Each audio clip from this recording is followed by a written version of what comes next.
Cantique numéro 412.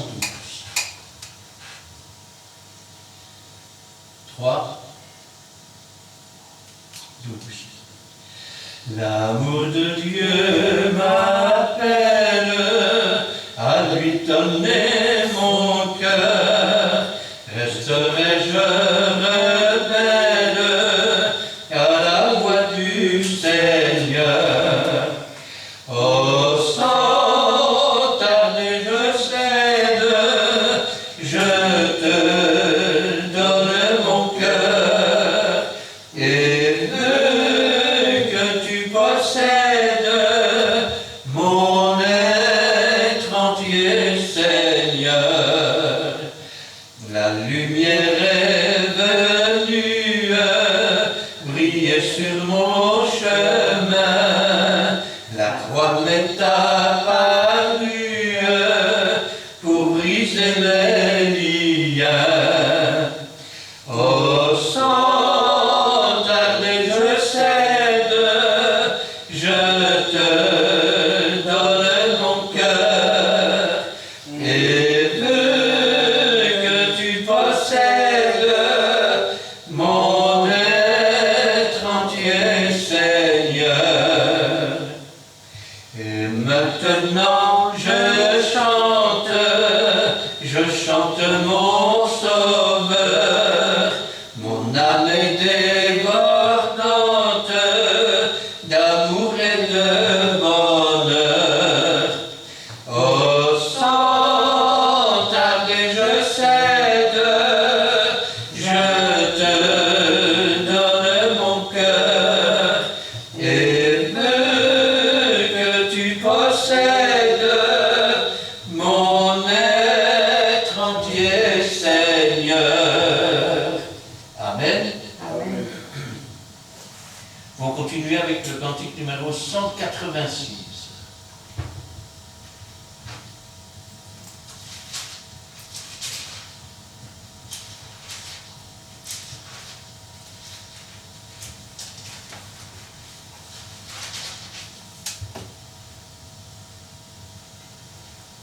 Trois, 4. Ma joie est immense, car j'ai l'assurance que mes péchés sont pardonnés. Car Jésus qui m'aime a brisé mes chaînes, mon cœur est transformé. Il m'a donné sa présence, sa paix, sa puissance. N'est-il pas merveilleux? Ma joie est immense, tous les jours je chante, Jésus me rend heureux. Amen. Amen. Et le cantique 207, par le petit cœur.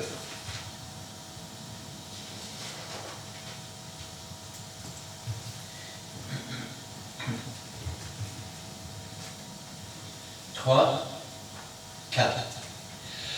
Nous voici pour te servir, ton jour n'est pas difficile, c'est une joie d'obéir à ta voix, rends-nous dociles, sous l'étendard de la croix, aux entrées de l'Éternel,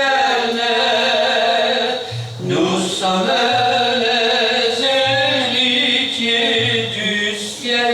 Alléluia, Alléluia.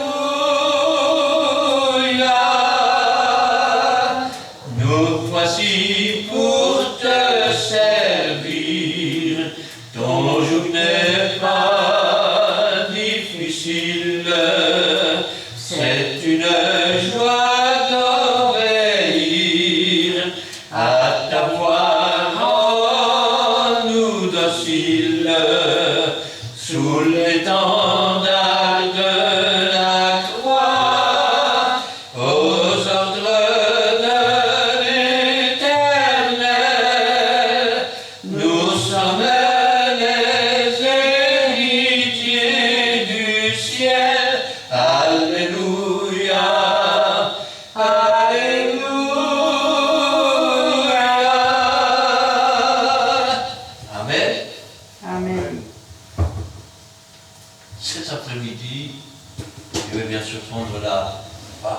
Dieu avec vous. Et j'aimerais l'apprendre dans le livre de Osée. Livre d'Osée, chapitre 14.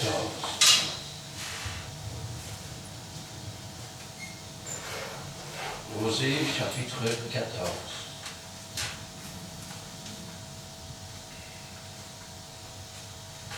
Je vais demander à Edouard de remettre la parole du Seigneur entre ses mains et je demanderai à Gina de nous faire la lecture.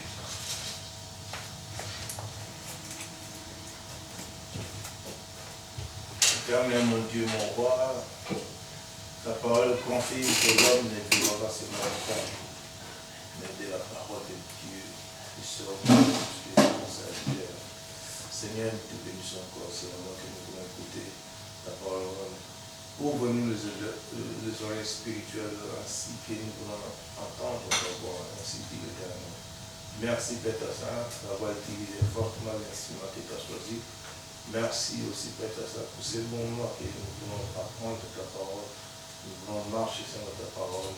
En plus, Père Saint, qui nous a été, Père Saint, parmi dans cette journée, nous te bénissons, Père Seigneur. Merci de tous nos cœurs, parce que c'est toi, Éternel, qui construit, Père Saint, l'homme selon, tu as fondé l'homme selon ta parole. Merci que cette parole prend vie dans nos cœurs, dans nos âmes.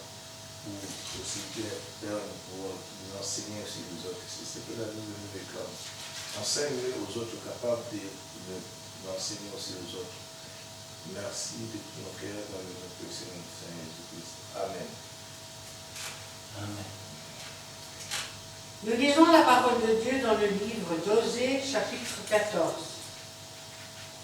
Israël, reviens à l'Éternel, ton Dieu, car tu es tombé par ton iniquité. Apportez avec vous des paroles et revenez à l'Éternel. Dites-lui, pardonne toutes les iniquités et reçois-nous favorablement. Nous t'offrirons au lieu de taureau l'hommage de nos lèvres.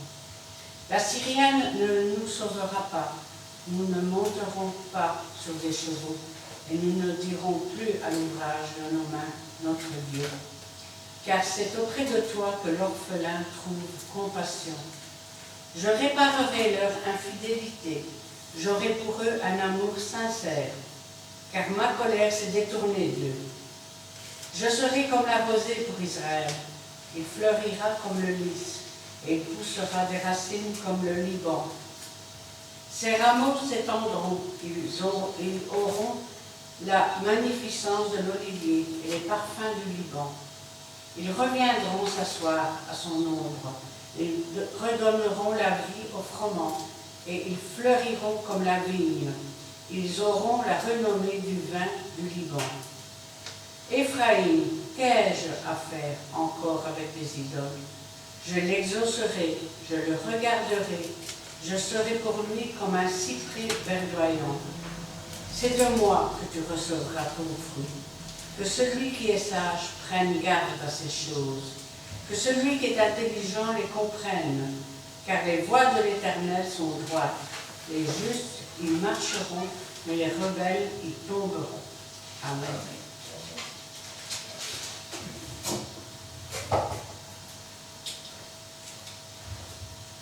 Le prophète Osée est souvent considéré comme un petit prophète. Pourtant, non seulement ses paroles, mais même sa vie est une prophétie. Quand Dieu l'envoie chercher une prostituée, c'est parce qu'Israël se prostitue. Quand il donne des noms à ses 3 enfants qu'il a eus de cette prostituée, ce sont des noms qui représentent les péchés d'Israël. Osée vivait dans un moment de tourment, de tribulation. Pourquoi? Parce que Israël s'était détourné de Dieu. Parce que les rois n'obéissaient plus à Dieu. Un peu comme maintenant. Si nous regardons d'ailleurs le verset 9 du chapitre 13, je vais dire qu'il représente bien l'état d'Israël. Ce qui cause ta ruine, Israël, c'est que tu as été contre moi, contre celui qui pouvait te secourir. Comment peut-on être contre Dieu? Tout simplement en vivant comme s'il n'existait pas. Et quand on vit comme si Dieu n'existe pas, on se tourne alors vers des choses qui existent mais qui ne sont pas Dieu. Quand on lit ce chapitre 14,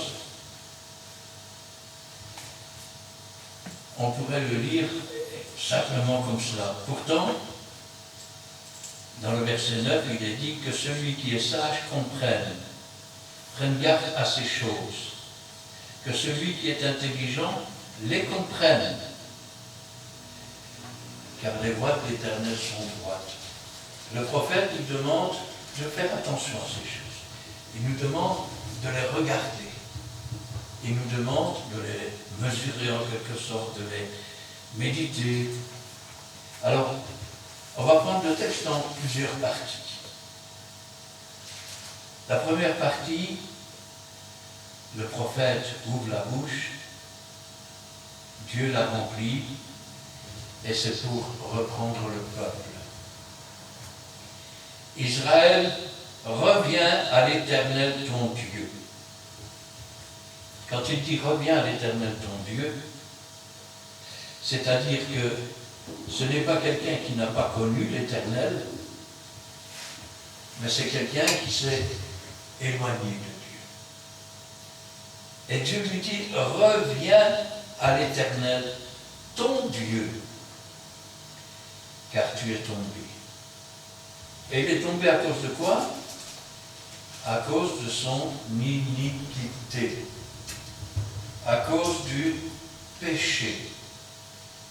Quand je pense à cela, je me dis, Seigneur, combien d'églises aujourd'hui, combien de chrétiens aujourd'hui se sont écartés du chemin étroit et resserré. Aujourd'hui, ils tombent, et ce n'est pas que Dieu ne les ait pas gardés, ils se sont écartés de Dieu. Ils ont médit sur la parole de Dieu. Là, je sais bien que Dieu dit ça, mais il ne faut pas tout croire non plus, hein. Il ne faut pas tout prendre dans la lettre. Hein. Non, la Bible dit qu'il ne disparaîtra pas un seul iota de la parole de Dieu, ni même un seul trait de lettre. La terre, le ciel passeront, mais ma parole ne passera pas, dit le Seigneur. Et quand je pense à cela, qu'allons-nous faire maintenant? Maintenant qu'on s'est écarté de Dieu, maintenant qu'on a péché, qu'est-ce que dit le prophète? Apportez avec vous des paroles.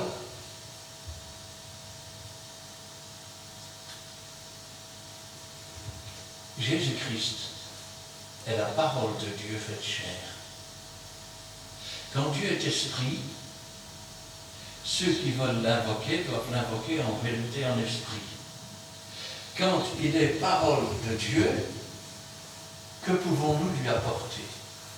Quand Dieu lui-même dit « Je ne prends pas plaisir aux holocaustes, je prends plaisir à l'obéissance. » Venez avec des paroles. Nous en avons une bonne image dans l'Ancien Testament. Moïse vient prier Dieu parce que le peuple est mécontent, il n'y a pas d'eau. L'eau, c'est l'image du Saint-Esprit. Et Dieu dit à Moïse, frappe le rocher. Alors il va frapper le rocher, tout le peuple va boire. Jésus-Christ est le rocher des siècles. C'est lui qui a été frappé pour nos iniquités, pour nos péchés. La seconde fois, il dit à Moïse, parle au rocher. Il a déjà été crucifié. On ne peut pas continuer à le crucifier par nos œuvres, par nos actes, par nos péchés. Nous devons apporter des paroles. Mais quelles paroles? Vous savez, beaucoup d'hommes parlent dans le monde.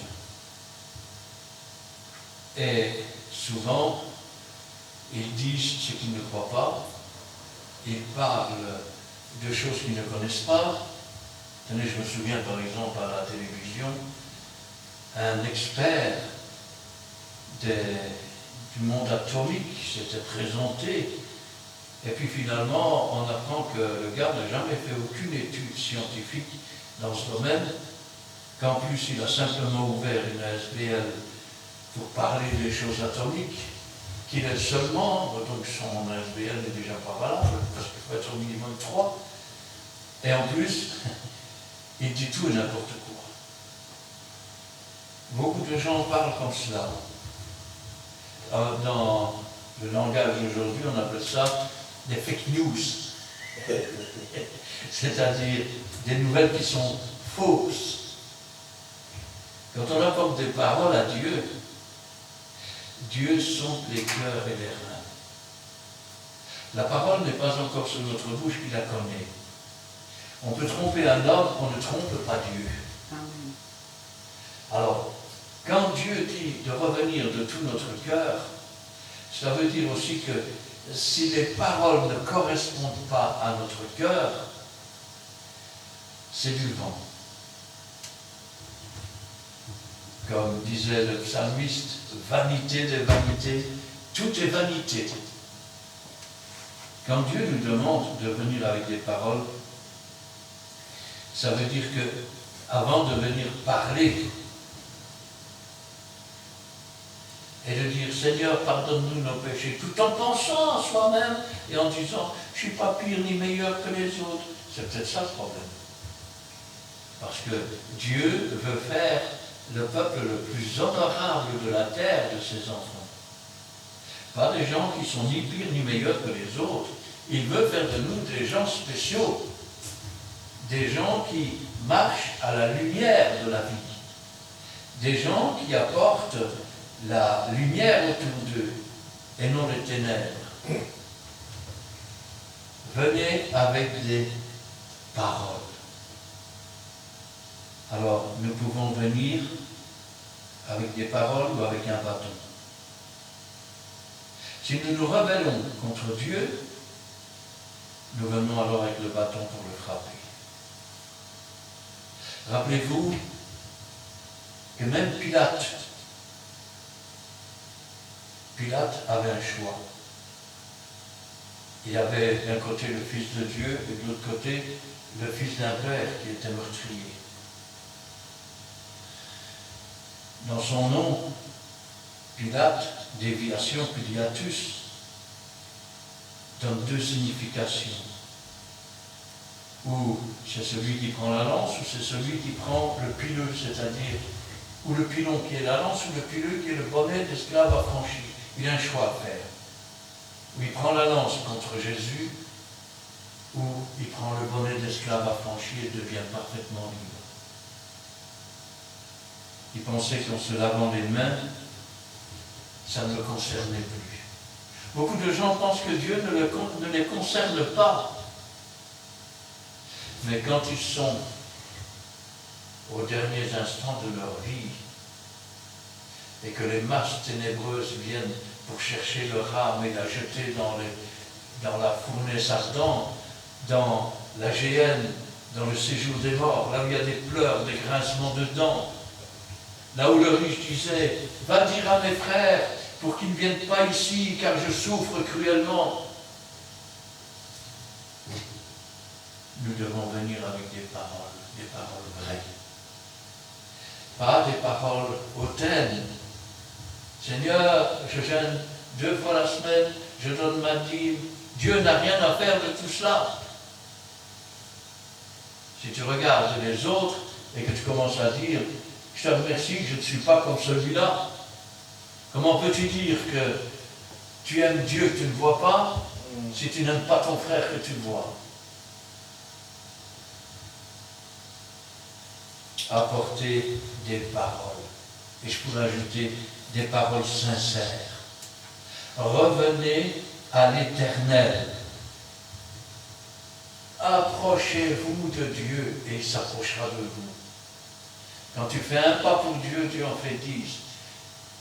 Dieu est comme ce père qui était en attente de son fils, qui était parti sur une mauvaise voie qui avait dépensé tout son argent avec des prostituées, qui s'était retrouvé dans le besoin, et comble d'humiliation pour un juif, manger la nourriture des cochons. Son père l'a vu arriver de loin, parce qu'il s'était repenti, parce qu'il était entré en lui-même, parce qu'il ne s'était pas menti sur sa véritable situation. Parce que l'homme, il a, je vais dire, une qualité qui est le plus grand défaut qu'il puisse avoir. C'est que non seulement il peut mentir, mais il peut encore se mentir à lui-même. Et quand il se ment à lui-même, il finit par recevoir un esprit pour croire au mensonge. Parce qu'il n'aime pas la vérité. Revenez à l'Éternel. Ça, c'est la première partie. Le prophète dit, voilà ce qui se passe. Maintenant, revenez avec des paroles. Revenez à l'Éternel. La deuxième partie, il va commencer à leur dire ce qu'ils doivent faire. Et là, nous sommes à la moitié du verset 2. Dites-lui, pardonne toutes les iniquités. Tu sais, tu peux mentir aux gens et dire je suis saint, mais tu ne peux pas mentir à Dieu. Alors, même si tu es tout seul dans ta chambre, réfléchis un peu, entre en toi-même comme le Fils prodige. Reconnais que ta vie n'est pas celle que Dieu avait préparée pour toi, ce qu'elle devrait être, et qu'elle en est bien loin. Alors dis-lui, pardonne toutes les iniquités. Reçois-nous favorablement. Seigneur, on vient vers toi de tout notre cœur avec sincérité. Nous reconnaissons nos fautes. Reçois-nous favorablement. Nous t'offrons, au lieu de taureau, l'hommage de nos lèvres. Au lieu d'offrir des taureaux, vous savez, il y a des églises, c'est malheureux à dire, où le matin, il y a une réunion pour tous les gens de la haute société. Et l'après-midi pour les ouvriers. Pourtant, quand Dieu nous appelle, il ne fait exception de personne. Il ne traite pas les gens suivant leur richesse. Bien au contraire, il est plus difficile à un riche d'entrer dans le royaume des cieux qu'un chameau de passer par le char d'une aiguille. Comme ce riche qui est parti tout triste. Quand Dieu nous regarde, il ne nous regarde pas selon nos richesses. Il ne nous regarde pas selon notre taille, selon notre couleur, selon nos origines. Nos origines, il les connaît. Nous sommes tous nés d'Adam et Ève. Tous nés de Noé et de ses fils, et de ses belles-filles, et de sa femme. Mais il sait aussi que nous avons vécu comme s'il n'existait pas. Nous n'avons fait de lui aucun cas. Et pourtant, c'est pour nos péchés qu'il est mort sur cette croix.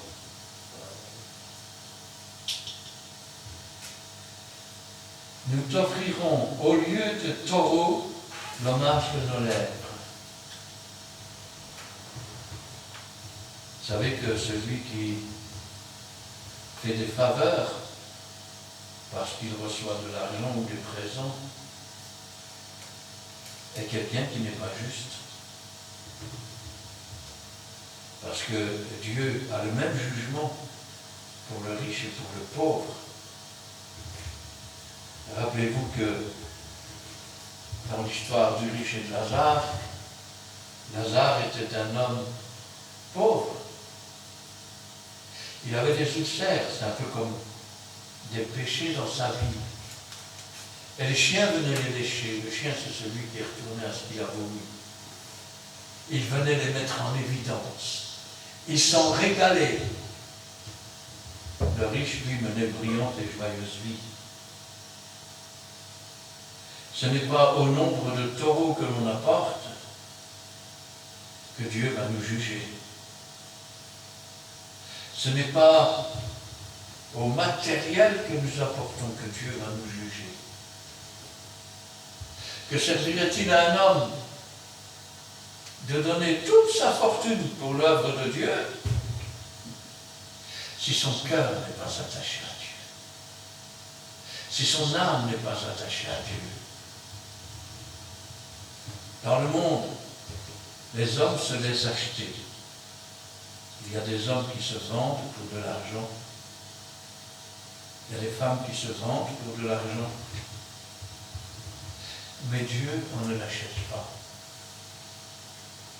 Dieu, il a le jugement qui est oui et amen. Il n'est pas comme le pape qui se croit infaillible et qui en réalité n'est qu'un adorateur d'idole. Non, il est le Dieu vivant. Il est le chemin, la vérité, la vie. Tout ce que sa bouche dit, son bras l'accomplit.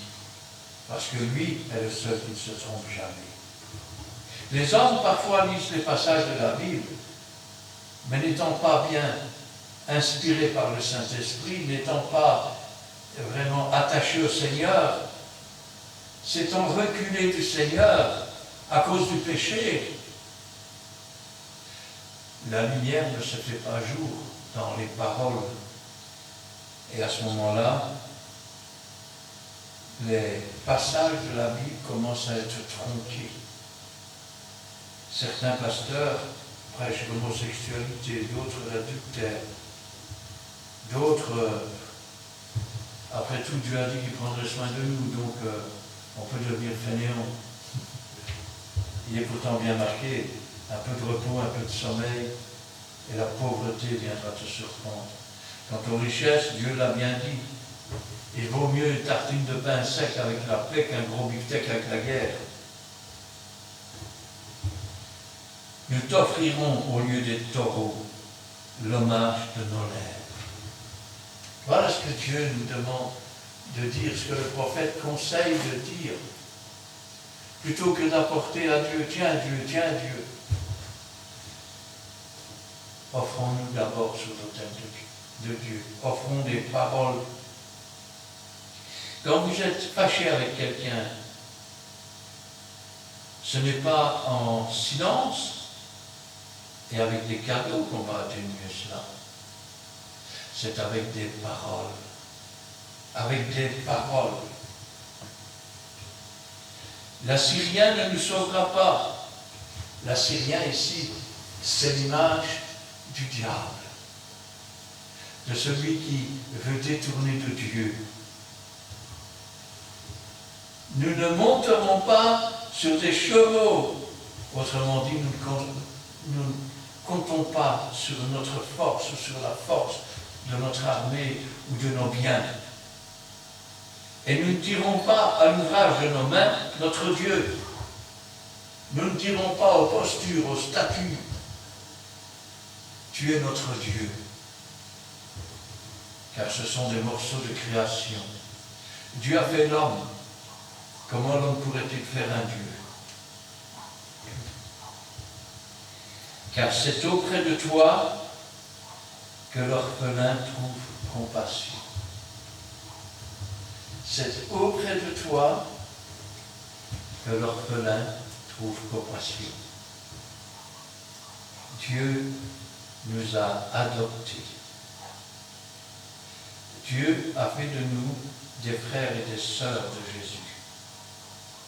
Voici ma mère, mes frères et mes sœurs, ce sont ceux qui écoutent la parole de Dieu, mais qui la mettent en pratique aussi. Cette parole nous a donné le pouvoir de devenir enfants de Dieu. Un enfant de Dieu, ce n'est pas un orphelin, c'est quelqu'un qui a un père. C'est d'ailleurs pour ça que la prière commence par notre Père qui est aux cieux. Le Père ne signifie même pas papa, ça signifie celui à qui nous remettons tout entre ses mains et à qui nous ne demandons pas de compte. Car c'est auprès de toi que l'orphelin trouve compassion. Dieu a toujours eu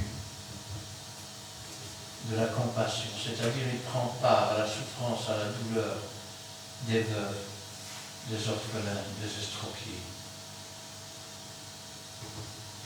Ça, c'est la deuxième partie du texte. La première rappelle les raisons pour lesquelles on s'est écarté de Dieu. La deuxième, comment revenir vers Dieu. Et la troisième, c'est la réponse de Dieu. C'est la réponse de Dieu que Dieu donne au travers de la bouche de son serviteur. Il aurait même pu, avant ce 4e verset, dire « Ainsi parle l'Éternel. Je réparerai leur infidélité. » Ce n'est pas le prophète qui va réparer l'infidélité. Ce n'est pas le peuple qui revient qui va la réparer. C'est Dieu qui va la réparer. On n'est pas, quand on est avec Dieu, ce n'est pas un monologue. Ce n'est pas Dieu, je te parle. Il y a un temps pour parler, il y a un temps pour se taire, il y a un temps pour écouter, il y a un temps pour entendre. Et ici, le temps est venu d'entendre ce que Dieu a à dire. Si nous obéissons, si nous revenons de tout notre cœur, je réparerai leur infidélité. Il est le réparateur des brèches. Il y a une brèche dans notre vie spirituelle, c'est un péché, c'est un petit renard qui vient pour dévorer dans les vignes. Mais Dieu dit, je réparerai leur infidélité.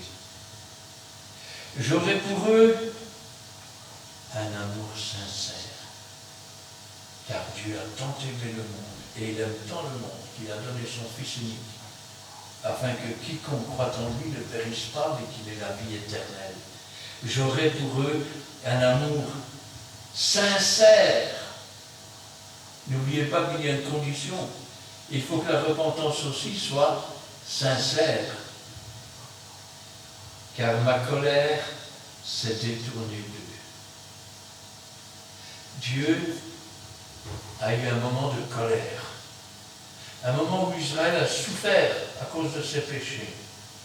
Il envoie le prophète leur dit, voilà, c'est à cause de ça, à cause de vos péchés, à cause de vos iniquités. Maintenant, revenez vers Dieu. Parlez à votre Dieu. Confessez vos péchés. Et là, qu'est-ce qu'il dit? Ma colère s'est détournée d'eux. Je voudrais que vous compreniez ça.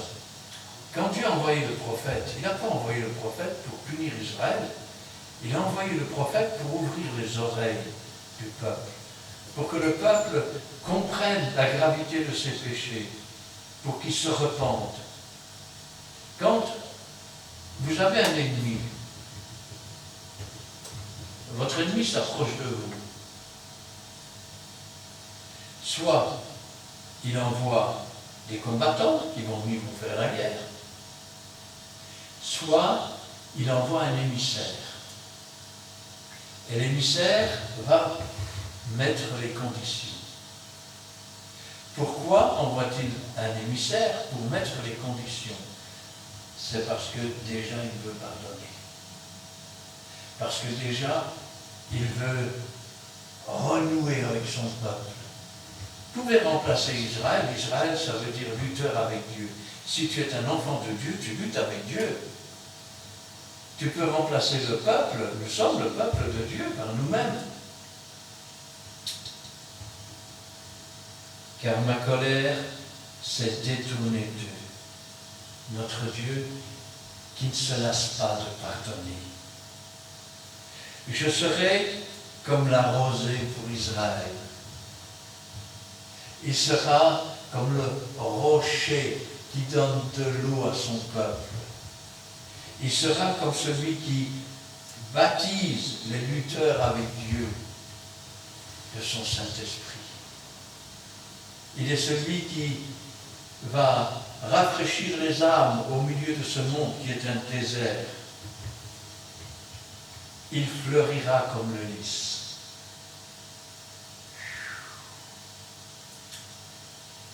Jésus est le lys.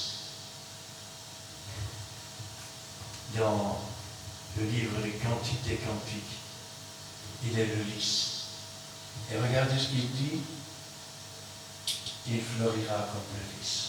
C'est ce que Jésus a dit. Il a dit, tout disciple accompli est semblable à son maître. Jésus est le lys, le peuple deviendra comme le lys. Il fleurira comme le lys. Il poussera des racines comme le Liban. Ses rameaux s'étendront. Il aura la magnificence de l'olivier. Il aura la magnificence de l'olivier. Rappelez-vous, ce sont les deux témoins, les deux chandeliers, les deux oliviers. Il aura la magnificence de l'olivier. L'olivier, c'est celui qui donne l'olive, le fruit de l'olive. C'est celui qui produit l'huile. Et les parfums du Liban. Ils reviendront s'asseoir à son ombre. Ils redonneront la vie au froment. Et ils fleuriront comme la vigne. Ils auront la renommée du vin du Liban.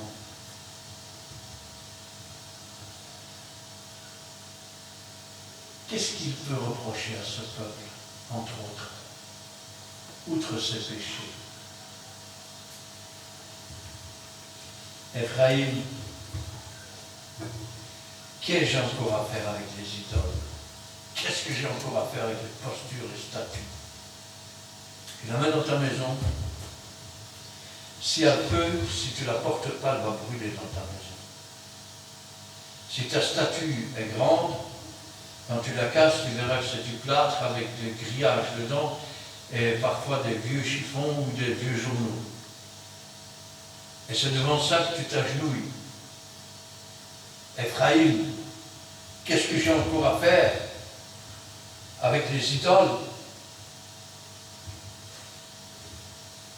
Je l'exaucerai. Je le regarderai. Je serai pour lui comme un cyprès verdoyant. Vous savez ce que c'est qu'un cyprès verdoyant? C'est un conifère, c'est comme un sapin, sauf qu'il y en a qui ont des feuilles, j'ai des arbres qui font 20 mètres de haut avec des feuilles, mais les feuilles ne tombent pas en hiver, elles restent bien vertes. C'est pour ça qu'il fait partie des conifères, c'est-à-dire des sapins, sauf qu'il n'a pas de cône, il a des branches et des feuilles. Et il lui dit, je serai pour lui comme un arbre vert à côté, un arbre vivant, que ce soit l'hiver, que ce soit l'été, que ce soit le printemps. C'est de moi que tu recevras ton fruit. Ton fruit. Rappelez-vous ce que Jésus disait, je suis le cep, vous êtes les sarments. Si le sarment est attaché au cep, il porte du fruit. S'il n'est pas attaché, il reste un bois mort. Alors on émonde. Et quand on émonde, on le coupe, on le jette au feu. Sans moi, dit le Seigneur, vous ne pouvez rien faire. C'est de moi que tu recevras ton fruit. Waouh! Quand on parle de fruit, qu'est-ce qu'on dit? Le fruit de l'esprit, ou les fruits de l'esprit, c'est, non? Qui baptise le Saint-Esprit? C'est Jésus. De moi, tu recevras ton fruit.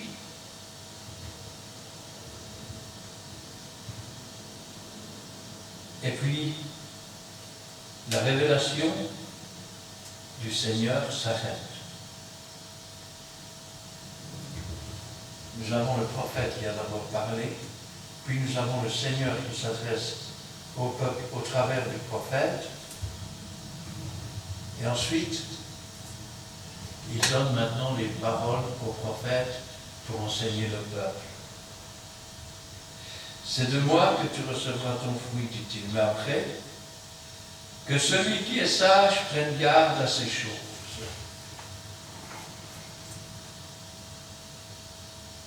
Que celui qui est intelligent les comprenne. Je voudrais que vous compreniez.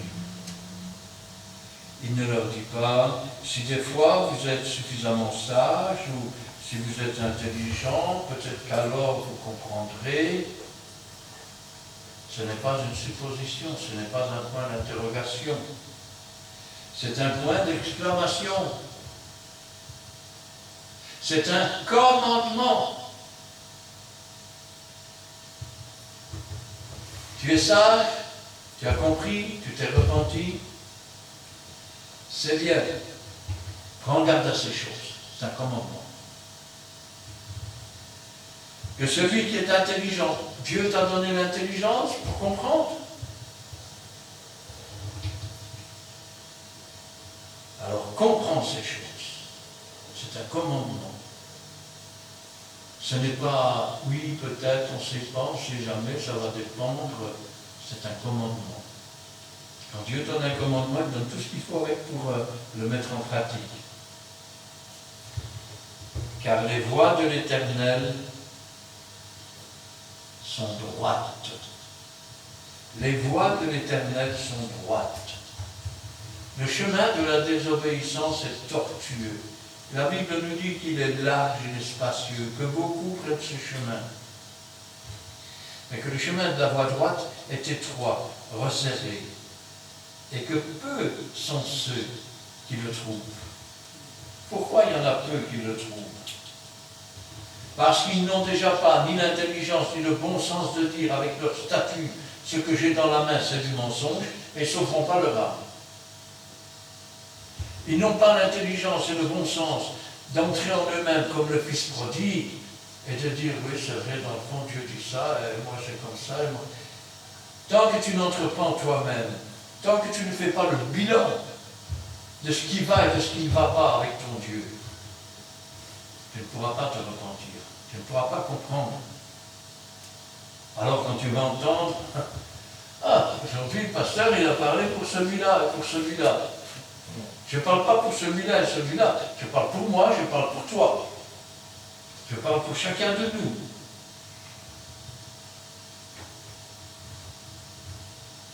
Que celui qui est sage prenne garde à ces choses. Que celui qui est intelligent les comprenne, car les voies de l'Éternel sont droites. La voie des hommes n'est que vanité. La force de l'homme n'est que vanité. La seule chose dont il peut se réjouir à la fin de sa vie, c'est du travail de ses mains. C'est tout. Mais pour tout le reste, sans moi, dit Jésus, vous ne pouvez rien faire.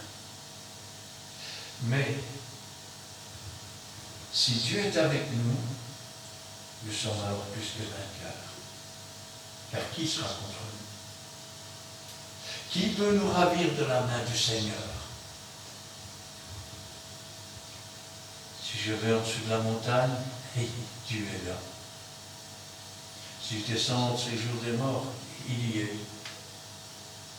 Si je me cache et je dis là au moins il ne me verra pas, il y est quand même. En général, le pécheur ne s'en rend même pas compte que Dieu est là et que Dieu voit tout et que Dieu sait tout.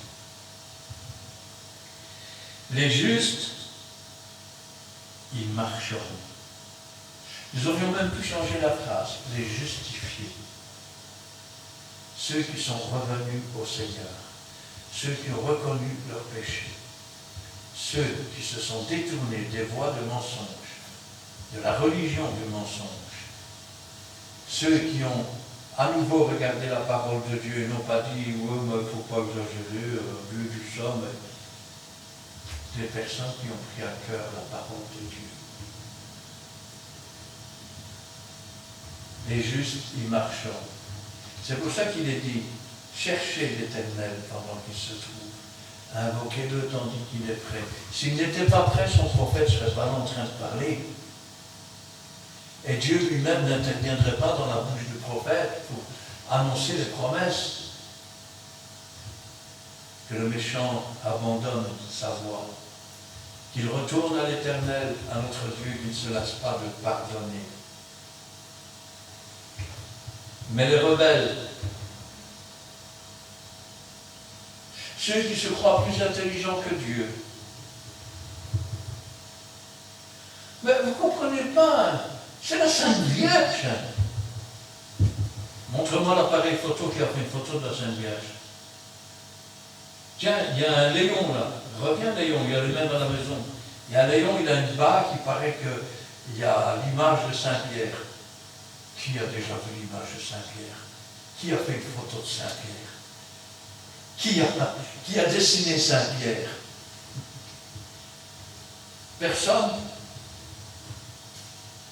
Ce sont tous les articles mensongers, des doctrines mensongères. Ce sont des antéchrists. Et tous ceux qui s'opposent à la parole de Dieu. Oui, mais antéchrist. Que ton oui soit oui, que ton non soit non. Et tout ce que tu mets en plus, ça vient du diable. C'est la Bible qui le dit. C'est pas oui mais, c'est oui ou c'est non. T'en veux pas, c'est ton problème, c'est ton droit. Mais si t'en veux, respecte au moins ce que Dieu dit. Mais les rebelles, ceux qui s'opposent à la parole de Dieu, ceux qui refusent de la mettre en pratique. Oh. Je suis encore à l'église. N'abandonnez pas vos assemblées comme c'est la coutume de quelques-uns. Oh, mais, vous savez, chez nous, les femmes, elles ne portent plus de voile. On n'est plus au Moyen-Âge. Si une femme prie ou prophétise la tête non voilée, qu'elle se rase aussi la tête. Or, il est honteux pour une femme d'avoir les cheveux rasés. Ah mais, chez nous, on ne fait plus la Sainte Seine. Faites ceci en mémoire de moi. Toutes les fois que vous en mangerez, toutes les fois que vous en boirez. Ah mais, chez nous, nous avons nos vieux d'un côté, les jeunes de l'autre, et jeunes et vieux se réjouiront ensemble, part à part. Chez nous, chez vous,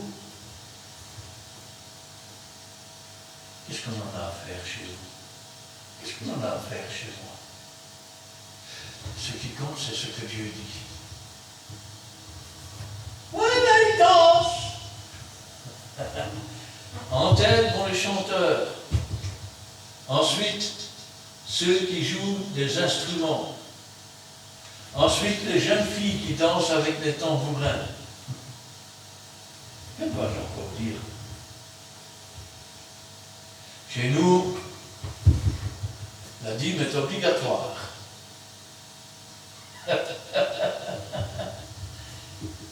Ça montre ton ignorance totale. Tenez par exemple,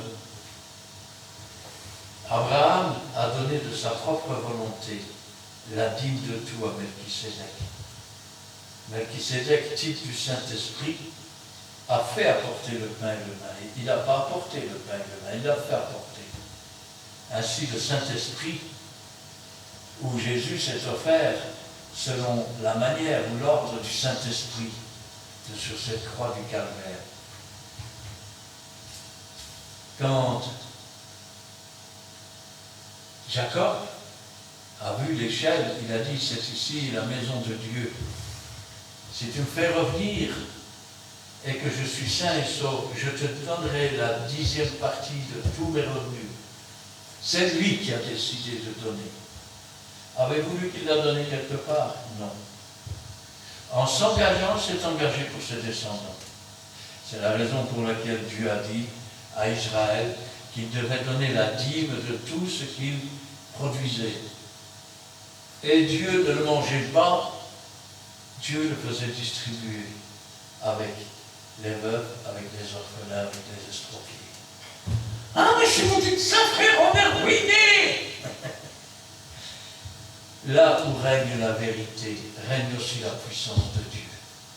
Là où règne le mensonge, règne le diable et les miracles mensongers. Mais pour les rebelles,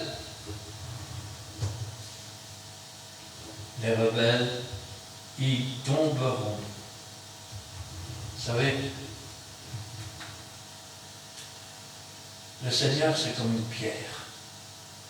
La pierre qu'ont rejetée ceux qui bâtissaient. Elle est devenue la principale de l'ombre. Celui qui s'y heurte, il tombe. Tu veux te heurter à la parole de Dieu, tu veux te confronter à la parole de Dieu et, je vais dire, te mettre comme un obstacle devant la parole de Dieu, tu vas être heurté, tu vas tomber. Celui sur qui elle tombe est écrasé. Vous savez ce que ça veut dire, ça? Ça veut dire que quand Jésus tombe sur toi et qu'il vient sur toi, ton vieil homme est massacré. Ta vieille nature est détruite, elle est écrasée par la puissance du Seigneur. Mais la nouvelle créature, ou la nouvelle naissance prend lieu. Car si la semence ne tombe pas en terre et si elle ne meurt pas, elle ne peut pas pousser. Ainsi donc, nous devons mourir à ce monde et ressusciter en nouveauté de vie. Et pour mourir à ce monde, il faut que le Seigneur tombe sur nous. Et il tombera sur nous si nous nous laissons diriger par le Saint-Esprit, afin de nous repentir, afin de reconnaître qu'on a vécu comme si Dieu n'existait pas, ou qu'on s'est opposé à ses commandements, ou que nous demeurons dans le péché, tout en nous disant chrétiens.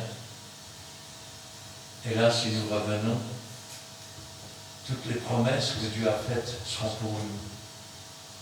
Si nous faisons semblant que nous ne revenons pas, alors sur ce chemin, nous tomberons en cours de chemin. Parce que quand on veut marcher sur le chemin étroit, il faut mettre son pied dans l'empreinte du Seigneur. Pourquoi dans l'empreinte du Seigneur? Parce qu'il est le premier en toutes choses. Si nous essayons de marcher devant le Seigneur, nous allons tomber. Si nous essayons de tourner à gauche ou à droite, nous allons tomber. Je sais qu'il paraît que tous les chemins mènent à Rome, mais laissez-moi vous dire une chose. Quand tu rentres dans une gare, si tu dois aller à Paris, tu ne rentres pas dans le premier train venu en disant « je vais à Paris, de toute façon tous les trains sont bons ». Eh bien, toutes les religions ne sont pas bonnes, mais toutes les religions ne conduisent pas au ciel. Si le catholicisme conduit à Rome, il ne conduit pas dans le ciel. Et si toutes les religions qui se détournent de Dieu vont dans le monde, elles ne montent pas au ciel. Jésus a dit, je suis le chemin, je suis la vérité, je suis la vie. Nul ne vient au Père que par moi. Et nul ne vient à Jésus si Dieu ne l'a attiré. Quand Dieu a envoyé son prophète, c'est parce que Dieu avait déjà fait une œuvre dans leur cœur. Il les avait préparés pour qu'ils leur avertissent, pour qu'ils leur promettent, pour qu'ils soient incités à se réconcilier avec Dieu. Maintenant que tout est dit, je crois que la balle est dans ton camp. Amen. Amen. Nous allons prier. Éternel, notre Dieu, notre Père, nous te louons, nous te rendons grâce. Béni sois-tu et gloire à toi, louange te soit rendue. Ta parole, Seigneur, c'est la vérité. Ta parole, c'est la vie. Tu nous montres, Seigneur, comment toi, tu es allé rechercher ton peuple après qu'il eut souffert à cause de ses péchés. Comment tu lui as parlé tendrement, Seigneur. comment tu l'as conseillé sur la façon de se détourner de son péché et de s'approcher avec sincérité de toi. Tu as parlé des promesses, Seigneur, que tu donnais à ton peuple. Comment tu lui donnerais la rosée.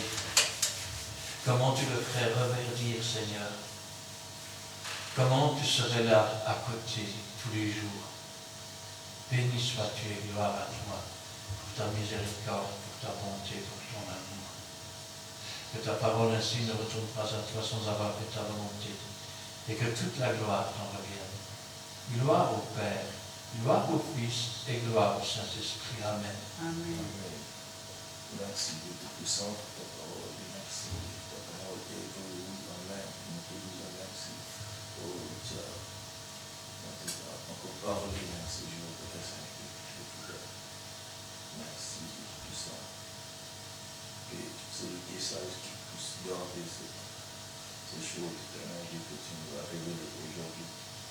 Oh Dieu Tout-Puissant, nous voulons que la sagesse quelque part et l'intelligence que tu puisses nous donner encore davantage pour conduire ton ministère. Merci, éternel Dieu, bénis chaque fois nous te présenter. Nous te disons merci aussi, Père, d'avoir aplani le chemin de Jésus pour nous, Père, ça. Merci de tout nos cœurs, par notre Seigneur Jésus-Christ. Amen. Amen. Merci Seigneur pour cet instant béni face à ta présence. Merci pour ta parole d'aujourd'hui. Parole qui parle, parole adressée à ton peuple par la bouche de ton serviteur. Donne-nous, Seigneur, de retenir toutes ces choses, Seigneur. Car tu rappelles à ton peuple de revenir à toi, peuple qui était dans l'iniquité. Tu nous demandes de revenir avec des paroles qui montent vers toi, comme un doux parfum. Mets sur notre bouche, Seigneur, les paroles de la vie, car c'est toi qui les as. À qui rions-nous? Tu nous rappelles que tu es lent à la colère et riche en bonté, Seigneur. Donne à chacun la sagesse et l'intelligence, afin de garder ces choses, mais surtout les mettre en pratique. Car tes voies sont droites, Seigneur, et nous voulons, Seigneur, y marcher, Seigneur, rester toujours versés dans tes voies, Seigneur, qui conduisent à la vie éternelle, oh mon Dieu. Merci, Seigneur, pour ton enseignement précieux. Merci, car tu sais ce dont nous avons besoin, et tu nous aimes tous à l'amour éternel. Donne-nous, Seigneur, d'ouvrir nos oreilles, d'ouvrir notre bouche, mais surtout, Seigneur, de mettre en pratique ta parole, Seigneur, et d'être droit sur ton chemin. Interviens, Seigneur, pour toutes les demandes, les prières, les cas spéciaux. Visite tous les malades aussi. Visite tous ceux qui te sont fidèles à travers les réseaux sociaux. Interviens pour nos familles respectives, mon Dieu. Et interviens pour chaque famille représentée ici. Tes serviteurs présents, Seigneur. Gloire, honneur, puissance soit rendue dans le bon nom de Jésus-Christ. Amen. Amen. Amen. Pendant qu'on priait, le Seigneur m'a donné un cantique, alors j'ai cherché un petit peu après. Le 501.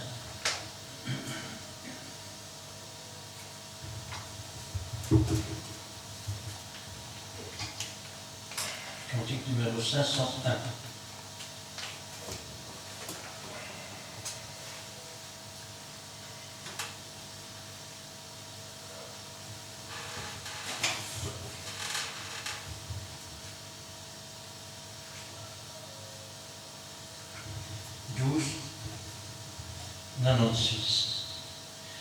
Reviens à ton Père, enfant égaré, dis-lui ta misère, dis-lui j'ai péché, toujours il pardonne à qui se repent, pour toi l'heure sonne, c'est toi qui l'attends.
l'Éternel fasse luire sa face sur toi et qu'il t'accorde sa grâce.